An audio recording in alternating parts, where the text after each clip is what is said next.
Hello, adventurers. I want to take a moment to tell you that all our content can now be found uninterrupted and commercial-free on Apollo Plus. Apollo Plus is a subscription-based service that enhances your audio fiction experience with ad-free access to your favorite shows and exclusive content, while at the same time supporting us all as creators to keep bringing you quality content. Please take a moment to check out Apollo Plus at apollopods.com or download the app in your Google or Apple app stores. Again, that's Apollo Plus, your new home for quality audio fiction.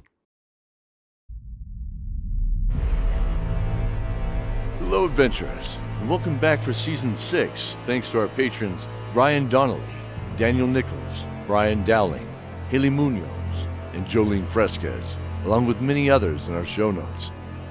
We start this season by following Cordelia into the desolate but magical desert of Chikara, far to the west of the Obsidian Fortress from which she had escaped last season. Alone, and only the clothes on her back, our young fire mage seeks out a way to save her world from destruction. But little does she know what lies in wait for her.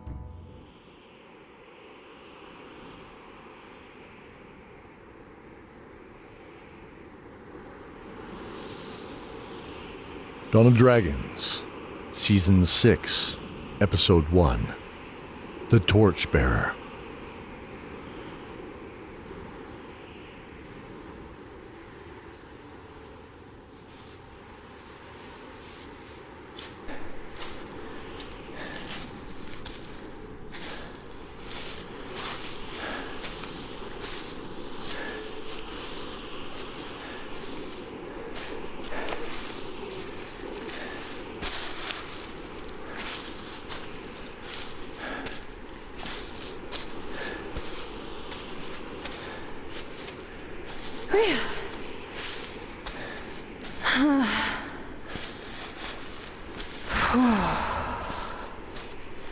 So hot.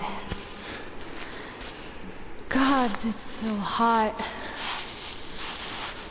The sun out west seems worse than back home. I mean, the desert. There's sand. Not this parched, cracked earth.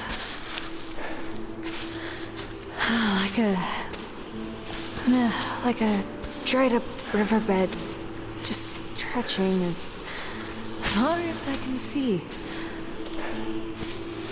When was the last time water existed here? How long have I been here? How long has it been? Days? Weeks? I lost count of how many times I've fallen asleep now. Just put one foot in front of the other. 1 foot. One dusty foot. Under my... poor tattered skirt. It was once white, you know? Not this beige, stained mess. The hem streaming with threads dancing in the breeze.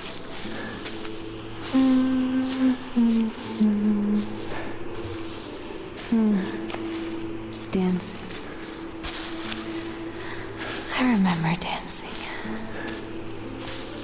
Remember Baron Fenrir's ball. I can hear the soft strings and flutes as we all smiled in the torchlit room.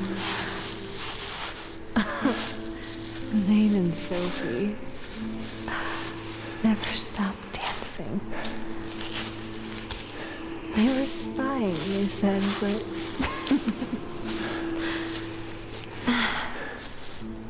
Benedict looks so upset, and nothing for his diet. All rich, lavish desserts. Even the savory choices were decadent. Even a glass of milk. Cold glass of milk.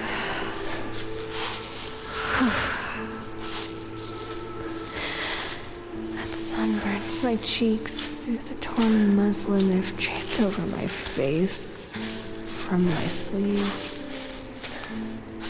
The dust and sparse, dry grass cake my nose, making the air itself a furnace across my dry sinuses. Ugh. I need to take my mind off of that. Something that smells of anything other than the iron of dried blood. Pastries. Sweet and savory pastries. Venison. Like the Scottmere introduced to me in Ellington. Oh, God, delicious. That was when Alaviv and KELDOR saved the girl who was stealing that bread. Can't blame her, though. She was probably more hungry than I am right now. Oh, it's been so long since I had bread. So soft in the middle, but crusty, like this ground I'm walking on. It's so hot. Hot like Enrook, but not muggy and thick. There's no lava, and though the clear sky here is hot, it's not like that blanket of dark clouds with bright crimson edges. Like the lava itself, the lava we ran from. When Ariat and Chaco saved us and trapped that great red dragon fury behind us. Ariat is a dragon too. And I knew that I could just tell by looking in his eyes the magic he knew. But I have nothing he gave me. I can't work the messaging spell he showed me anymore. It needs a gift from him or someone, and I have nothing. Just these clothes. The staff I found in the Nether Spring are all I was able to find in my escape, but... Wait. It's pretty powerful. And I've survived. I shouldn't be so down on myself. I'm a strong, smart woman. I can make my own way. With just me. Just me. We've always been together. I don't want to be alone.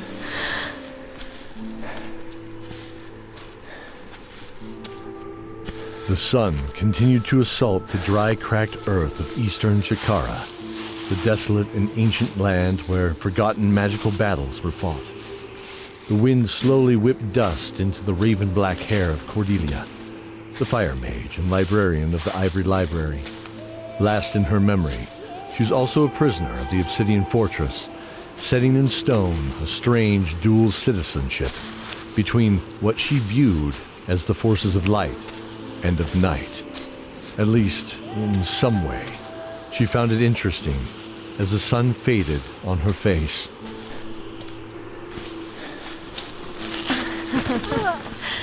I can see Zane and Scotty laughing as they hugged each other. after being alone. Wait, I mean, Sophie. No. That was Zane, too. They're the same. And Sophie never wanted to be alone again either. I hope she's okay. I hope they got away from Dakian. Oh god, it's so hot. Hot, like this. Hey, this rock. I'll just sit, just for a moment, and rest here, just for one moment. So tired. So.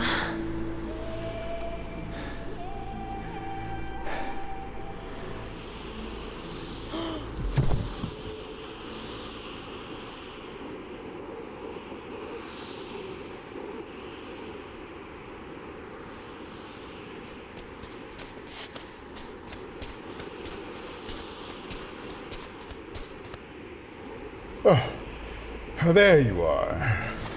I've got you, Cordelia. Oh.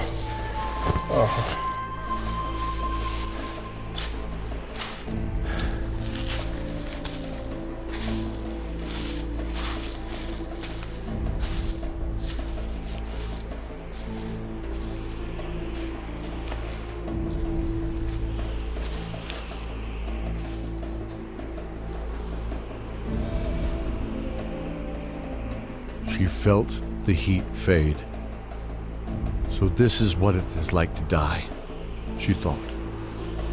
She felt herself lift from the dry, cracked earth, borne on soft winds. A wash of something soft, cold and damp, struck her burning forehead as she fell tumbling, unable to stop, into her dreams.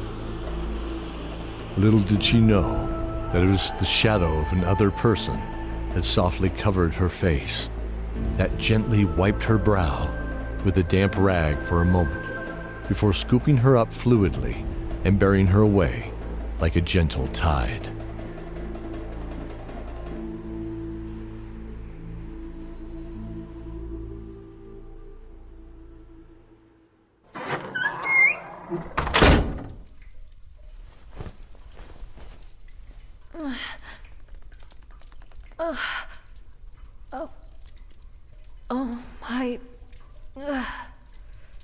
My head feels like 100. What? A bandage. A bed. But. Wait, where am I? Hello, my friend. How have you been? Oh, still sleepy? Rue? Oh, Oh, whoa, there. Take it easy. Here, just sit back a bit. Let me get you some soup. Last thing I want is you dying from starvation in my mother's house. She would probably come back to haunt me for sure then. How did you find me?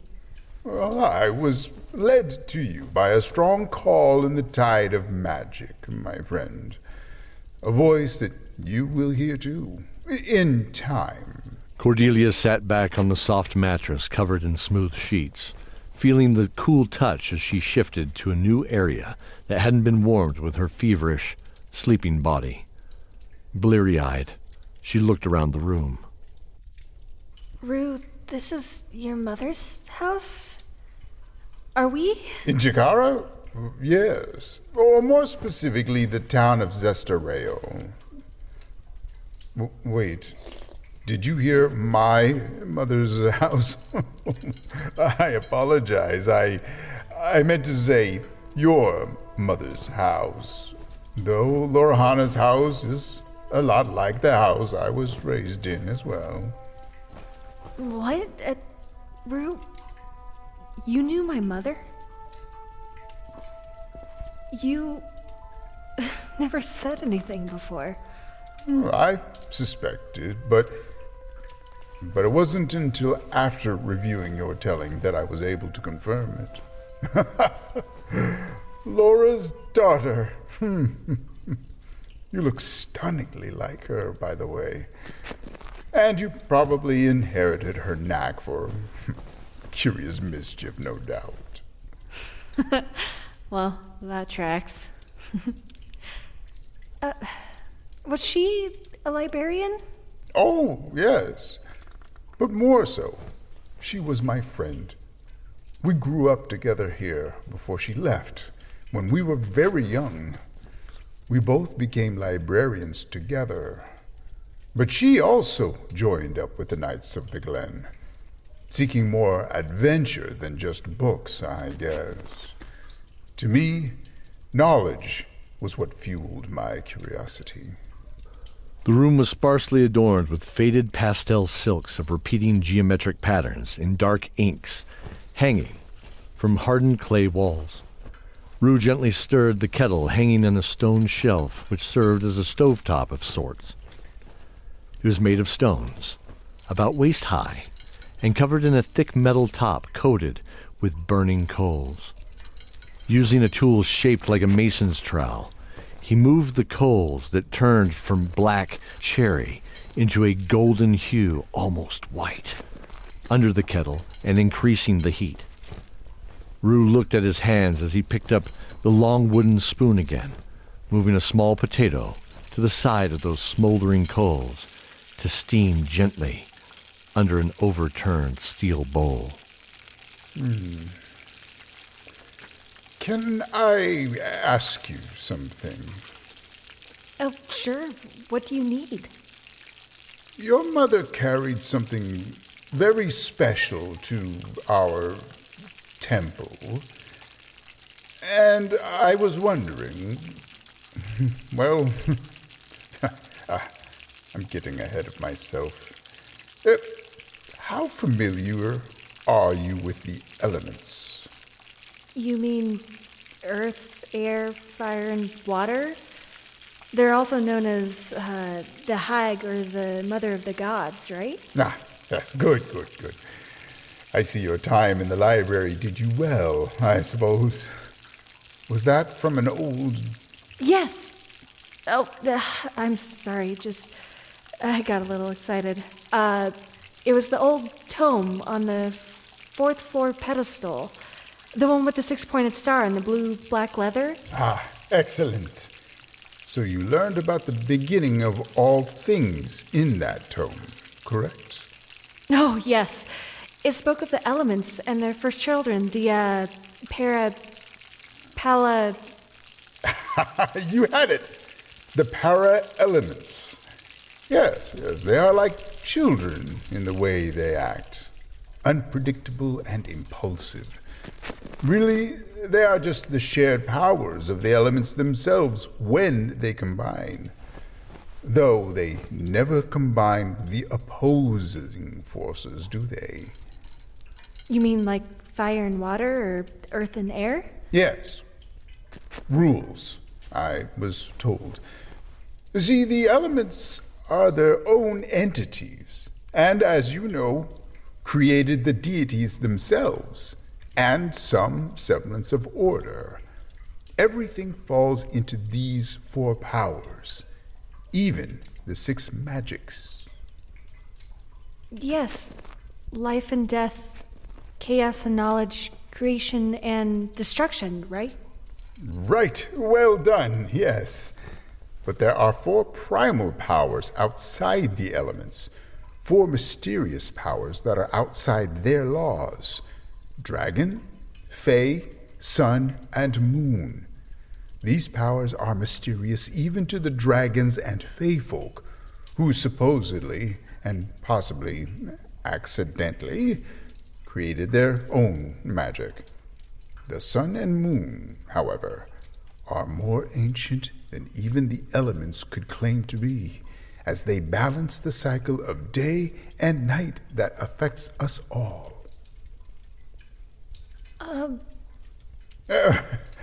I'm sorry, Cordelia. I'm sure this is a lot to take in right now. And though this is a passionate subject and study of mine, maybe I should get to the point. One moment. Ah, here we are. Some delicious chicken broth, if I do say so myself. And, come here, my little friend. A roasted blue potato from the garden. Oh, they are quite savory, you will find. Here you are. Oh, thank you.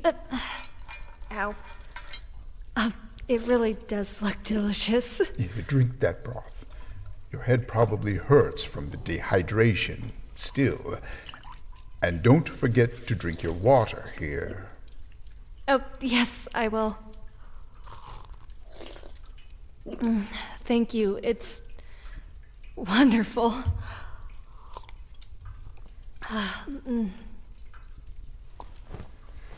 So, I said there was something your mother had that was very special to our temple. Do you recall a tattoo of hers on her wrist?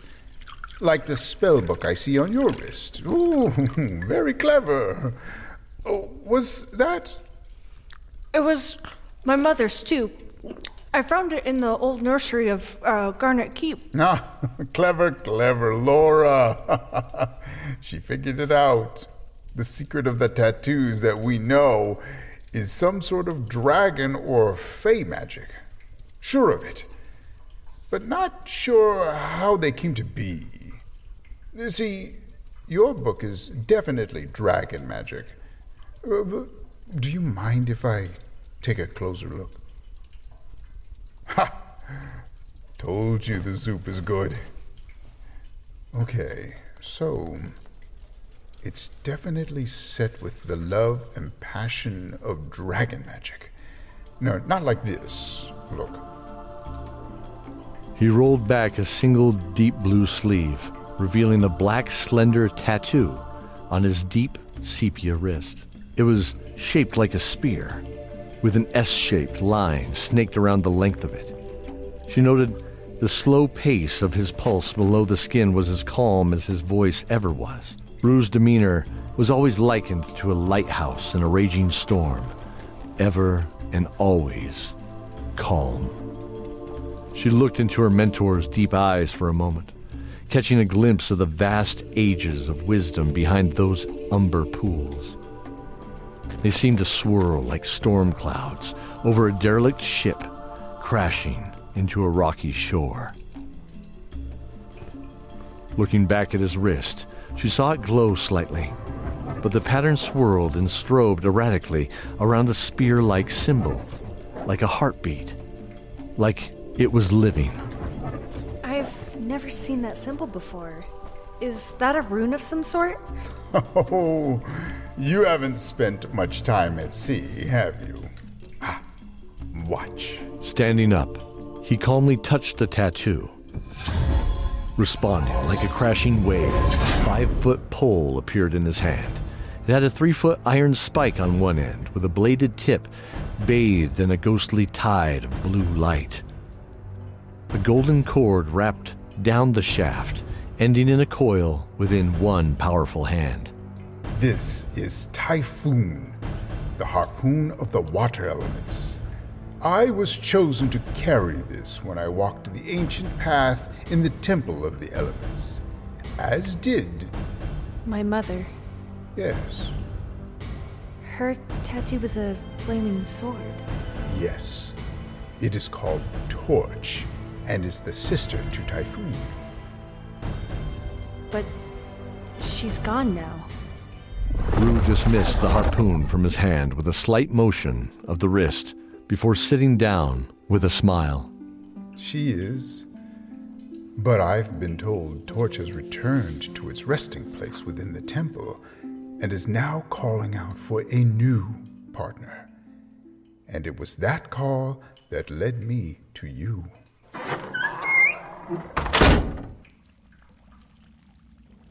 Rue and Cordelia stood by 2 small boulders in an empty wooden room. The room was lit by thin fabric windows that diffused the light of hidden torches. This light danced off of 5-foot poles, gilded in brass, and red jasper fixtures that held long scrolls on the walls. Periodically, these scrolls glowed with the ghostly image of a great warrior or a mage in some ancient scene. Though Cordelia was fascinated by them, her attention was demanded by her mentor, Rue. You must unlearn what you know. You must then learn to hone your body as well as your mind within your craft. The temple is dangerous, and you will be greatly tested. Like the telling? No, that was just within your mind. This is within the very essence of the universe itself, including you. You must learn how to walk the 4 paths of the elements. Please stand on that stone, and I will stand on mine. There. Now repeat after me. The wind's Parsi blows are in swamps with green foam. The wind's Parsi blows are in swamps with green foam. Ningalik's plots in seashells called home. Ningalik's plots in seashells called home. The flames of Lanana warm up an ice throne. The flames of Lanana warm up an ice throne. While under the sand, Azalix lurks all alone. While under the sand, Azalix lurks all alone. Good. But what is Parsi or Azalix or any of this? What does it mean? In due time, Cordelia. We don't always know the answer, but we seek to understand the truth behind it, even when we don't know it. Cordelia looked away, slightly frustrated at what she thought was a non-answer to her question. From behind one of the scrolls, she thought she saw a pair of glowing yellow eyes. As if sensing her gaze, they quickly disappeared. Hey, Rue, did you see that? Rue, ignoring her distraction, threw a 6-foot pole of polished hardwood at her. Catch! Whoa! High guard! Yeah! Coming down hard, Rue swung his own staff downward in an arc, which Cordelia instinctively parried. Good! Now, again! So thus began my training. I worked toward rethinking the way I saw the world.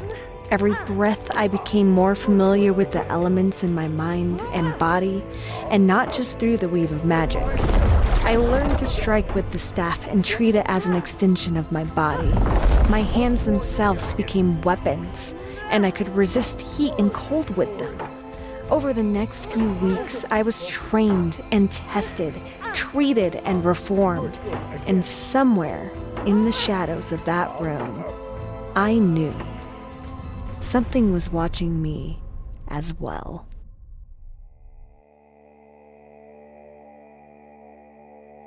Appearing in this episode, Cordelia the Fire Mage, Joleen Fresquez, Rue the Librarian from the Ivory Library, David S. Deere from a Ninth World Journal podcast, KELDOR, the narrator, Mike Atchley. All music in this episode is written and performed by Mike Atchley and is available wherever you stream your music. Thank you for joining us in this episode of Dice Tower Theater's Dawn of Dragons. Please join us in thanking our magnificent cast by leaving a review on your favorite podcasting platform. In our next episode, what has happened to Sophie and Scottmere on the other side of the world? Have they found the lost dwarves of Bloodwood? Stay tuned for when we return next month. Until then, adventurers, stay safe and remember the oath.